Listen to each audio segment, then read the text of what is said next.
Assalamualaikum warahmatullahi wabarakatuh. Jadi kami akan mempresentasikan hasil kerja kelompok kami dengan kelompok yang beranggotakan saya Ayu Triwulandari NIM 464, Natasha Syafrida NIM 468 dan Vika Sabiatul Umah NIM 485. Magical Black Garlic, si hitam manis yang bermanfaat. Selanjutnya yakni gambaran umum usaha. Yang pertama, nama usaha. Nama usaha merupakan hal yang penting dan perlu supaya produk dapat dikenal oleh masyarakat, khususnya bagi target konsumen. Untuk itu, kami memberi nama Magical Black Garlic, dan hal ini merupakan produk olahan rumahan. Produk ini merupakan produk yang bermanfaat di bidang kesehatan, di mana produk yang kami buat ini memberikan manfaat bagi yang mengkonsumsinya. Yang kedua yakni tempat usaha. Tempat usaha untuk menjalankan usaha ini kami tidak membuat gerai dan lebih memilih dengan menjual secara online melalui sosial media dengan alasan lebih mudah dan dapat menekan biaya operasional. Yang ketiga yakni pemilik usaha. Pemilik usaha terdiri dari beberapa anggota yakni Ayu Triwulandari, Natasha Syafrida, dan Vika Sabiatul Umah. Untuk yang keempat yakni moto. Moto usaha kami adalah si hitam manis yang bermanfaat. Nah, selanjutnya saya akan menjelaskan gambaran umum usaha yang keenam, yakni sasaran usaha. Sasaran usaha dari olahan black garlic ini adalah semua kalangan bisa mengkonsumsi, tetapi lebih tepat diperuntukkan bagi mereka yang memiliki penyakit seperti tumor, diabetes, kolesterol, tekanan darah tinggi, dan lain-lain karena memiliki sumber antioksidan yang tinggi. Yang ketujuh adalah visi misi usaha, menjadi penjual obat herbal dengan kualitas produk yang baik dan mampu menjadi alternatif obat kimia. 1. Menggunakan bawang tunggal dengan kualitas yang baik. 2. Mengolah dengan teknik terbaik. 3. Sosialisasi dengan menggunakan sosial media kepada masyarakat, mengajarkan bahwa lebih baik mencegah daripada mengobati. Yang keempat, keunggulan bahwa produk alami lebih baik daripada obat kimia. Aspek kajian dalam evaluasi peluang usaha, studi kelayakan bisnis. Pertama, aspek yuridis. 2. Aspek teknis dan teknologis. 3. Aspek pasar dan pemasaran. 4. Aspek finansial. Yang kelima yakni aspek organisasional. Yang keenam aspek persaingan atau sosial ekonomi. Dan yang ketujuh yakni aspek kajian studi kelayakan bisnis AMDAL. Yang selanjutnya saya akan menjelaskan dalam aspek yuridis. Pelaksana bisnis yang pertama. Bisnis Magical Black Garlic didirikan oleh perorangan. Magical Garlic merupakan perusahaan yang diawasi dan dikelola oleh perorangan. Dalam bisnis ini kami memperoleh keuntungan yang nantinya akan dibagi rata. Namun semua pihak juga akan menanggung semua risiko yang akan timbul dalam kegiatan bisnis ini. Yang kedua adalah bisnisnya dilaksanakan. Bisnis yang dilaksanakan ini sudah bisa dipastikan jika bukan bisnis yang dilarang oleh negara. Hal yang dimaksud tersebut meliputi bidang usaha, fasilitas, gangguan lingkungan, dan pengupahan.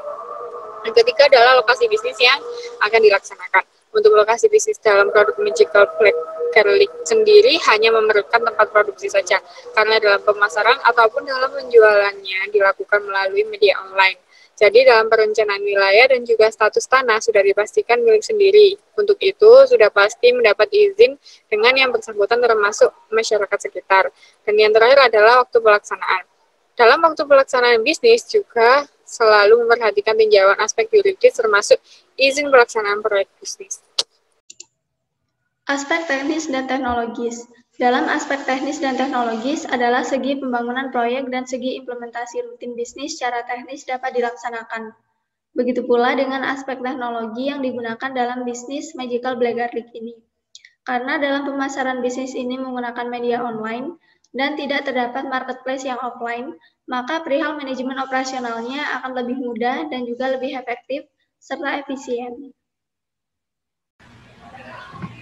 Untuk selanjutnya yakni aspek pasar dan pemasaran. Yang pertama, situasi persaingan.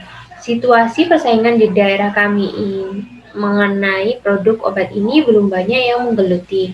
Meskipun untuk beberapa daerah lain mungkin ada juga yang menekuni usaha yang sama, namun mengingat kebutuhan pasar yang tetap besar menjadi usaha ini tetap memiliki peluang. Sasaran usaha dari obat ini menargetkan dari berbagai kategori ini umur mulai dari anak-anak hingga dewasa. Selanjutnya, promosi penjualan. Dalam usaha ini, kami mempromosikan produk dengan cara menawarkan ke teman-teman kuliah, saudara, dan kami juga mencoba mempromosikan ke sosial media seperti Facebook, Instagram, dan Twitter. Selanjutnya, saya akan menjelaskan di aspek finansial. Modal awal bawang tunggal 10 kilo seharga 1.500.000, kemudian aluminium foil 2 roll seharga 60.000, tisu 1 pieces 18.000, kemudian magic jar 3 600.000, tablas mika 28 75.000, label stiker 28 14.000, dengan total 2.267.000. Nah, rencana penghasilan dalam setiap produksi menghasilkan 28 toples yang berisi 250 gram olahan black garlic dengan harga 100.000. Jadi dalam satu kali produksi menghasilkan 2.800.000. Dengan laba bersih sama dengan penghasilan produksi dikurangi biaya produksi, yakni 2.800.000 dikurangi 2.267.000. Hasilnya 533.000. Dan dengan catatan untuk beberapa alat dan bahan masih bisa digunakan untuk produksi selanjutnya. Aspek organisasional. Komponen organisasional yang akan kami terapkan dalam bisnis Magical Black Garlic adalah terdiri dari ketua, bendahara, dan sekretaris, serta tim pendukung. Selanjutnya yakni aspek persaingan atau social economy. Dalam aspek sosial, Magical Black Garlic bermanfaat bagi masyarakat yang mengelola ataupun ikut dan juga berperan dalam memproduksi Magical Black Garlic. Selain itu, dengan adanya Magical Black Garlic juga berdampak positif juga bagi petani yang menanam bawang dan juga dapat membantu para masyarakat di sekitar daerah penanaman bawang atau tempat produksi Magical Black Garlic untuk mendapatkan pekerjaan dan penghasilan tambahan. Sedangkan dalam aspek ekonomi, tentu saja akan memberikan manfaat terhadap perekonomian mikro di masyarakat jika bisnis ini terus berkembang. Selain itu, juga akan memberikan keuntungan terhadap pelaku bisnis, karena bisnis Magical Black Garlic akan dinilai layak dan menguntungkan dalam jangka panjang. Yang selanjutnya, saya akan menjelaskan aspek kajian SKP atau AMDAL. Ketika bisnis ini dijalankan, tentunya tidak akan berpengaruh yang tidak baik dalam aspek AMDAL. Bisnis Magical Black Garlic tidak berdampak dalam komponen lingkungan hidup yang harus dipertahankan dan dilestarikan dalam AMDAL, termasuk hutan lindung, hutan konservasi, sumber daya manusia, keanekaragaman hayati, kualitas udara, warisan alam dan budaya, kenyamanan lingkungan hidup, dan juga nilai-nilai budaya yang berorientasi selaras dengan lingkungan hidup. Kesimpulan, usaha Magical Black Garlic ini merupakan usaha yang bergerak di bidang obat, khususnya obat-obatan herbal di mana obat ini dapat dikonsumsi oleh semua kalangan, mulai dari anak-anak sampai dewasa. Akan tetapi, produk ini lebih tepat diperuntukkan bagi mereka yang memiliki penyakit seperti tumor, diabetes, kolesterol, tekanan darah tinggi, dan lain-lain karena memiliki sumber antioksidan yang tinggi.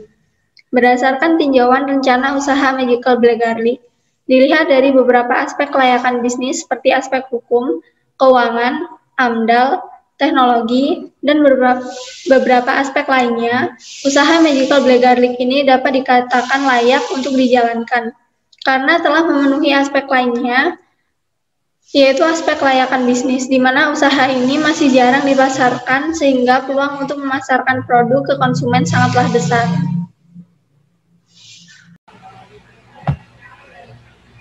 Untuk selanjutnya yakni kesimpulan. Dilihat dari segi keuangan, usaha Magical Black Garlic juga sangat menjanjikan, dengan mana perolehan keuntungan dari penjualan juga cukup besar dalam produksinya. Dengan adanya usaha ini, juga akan membuka lapangan pekerjaan baru bagi masyarakat dan secara tidak langsung dalam usaha ini diharapkan dapat menyumbang pertumbuhan perekonomian bagi Indonesia.